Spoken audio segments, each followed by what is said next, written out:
The fastest things on Earth.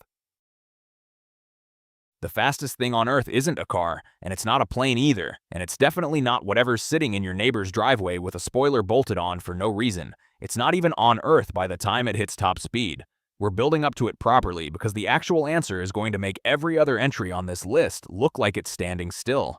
Let's start with the baseline, the speed you were personally issued at birth. The fastest human sprint ever recorded hit just over 44 kilometers an hour for a few strides, at the absolute physical limit of what a human body can do on foot. It's an incredible number for a person.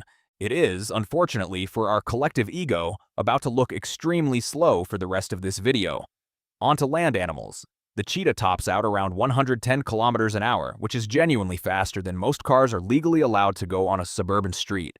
It can't hold that speed for long, maybe 20 or 30 seconds before its body starts dangerously overheating, but for that short window, it's the fastest land animal alive, built entirely around one single skill and nothing else. No endurance, no stealth, just a very short, very violent burst of speed.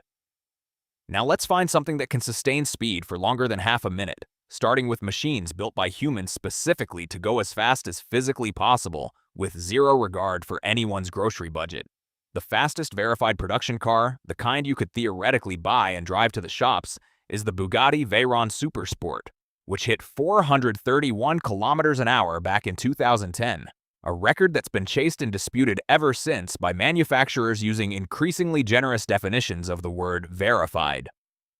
But that's a showroom car, built to be sold. The actual land speed record for anything with wheels belongs to Thrust SSC, driven by Andy Green in 1997, and it didn't just go fast. It broke the sound barrier on land, reaching 1,228 kilometers an hour. It was powered by two jet engines strapped to a car frame, which is either brilliant engineering or the most Andy Green possible response to being told cars have a speed limit. Now for water. The fastest boat ever recorded, Spirit of Australia, hit 511 kilometers an hour, which sounds almost impossible until you remember it's moving through water roughly 800 times denser than air, right at the exact edge of what a hull can survive before it simply tears itself apart. Trains get weirder than you'd expect, too.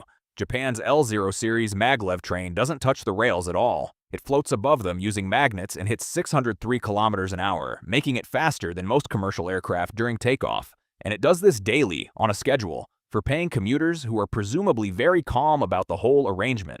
Now let's go back to the animal kingdom, because land wasn't the interesting part.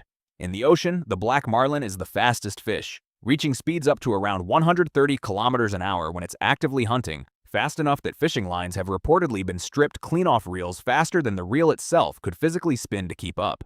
In the sky, before we get anywhere near the actual winner of this list, the golden eagle can dive at speeds over 240 kilometers an hour, which on its own would be an impressive way to end most videos about speed. It's not going to be anywhere close to enough here, because the fastest animal on the entire planet, faster than the cheetah, faster than the marlin, faster than the golden eagle, is the peregrine falcon. In level flight, it's fast, but not especially outrageous, nothing you'd stop and stare at. But when it spots prey below and tucks its wings into a dive, it can reach 389 kilometers an hour, which is faster than a Formula One car at full throttle. Achieved by a bird that weighs about 1 kilogram. Using nothing but gravity and an aerodynamic shape evolution spent millions of years perfecting for exactly this moment. It's not an engine, it's a rock that decided to hunt. Now for the machines built specifically to beat that number, because humans, upon learning a bird could outfly our best engineering, apparently took it as a personal challenge rather than a lesson in humility.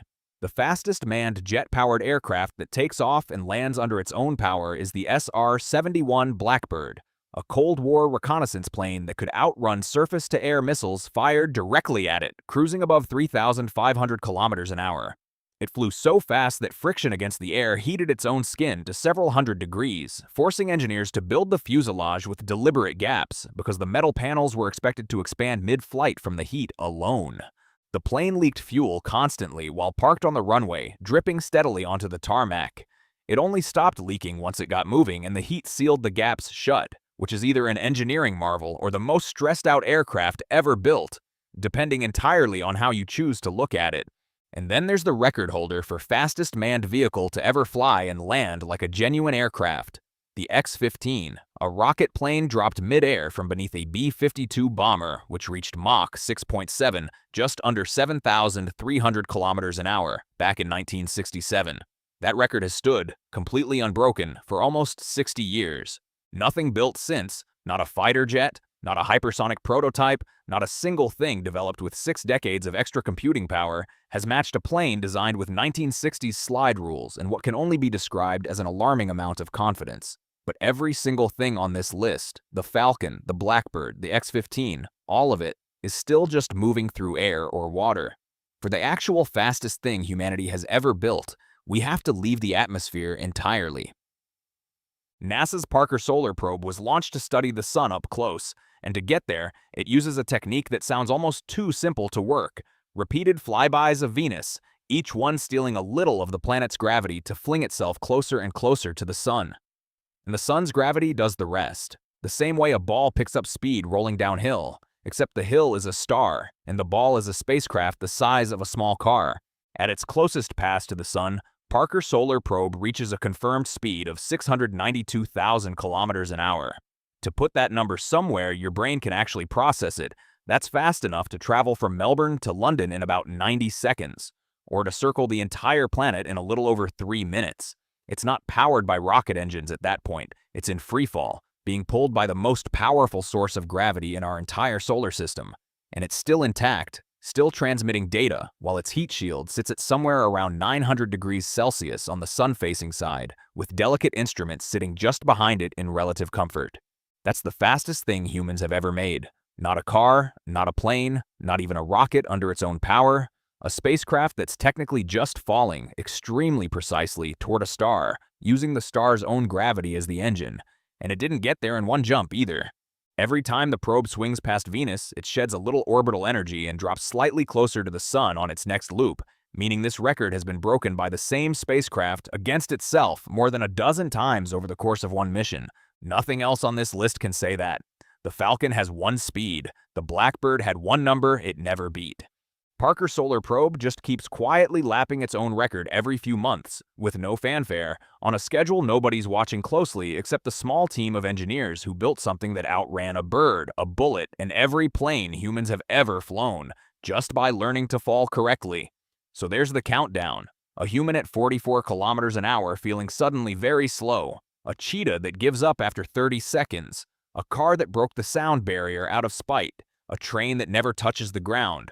A bird that outran every machine on this list for millions of years before we built anything that could beat it, and a spacecraft that's currently the fastest thing our species has ever produced by simply agreeing to fall in the right direction. Turns out speed was never really about the engine. It was about finding something bigger than you and letting it do the work.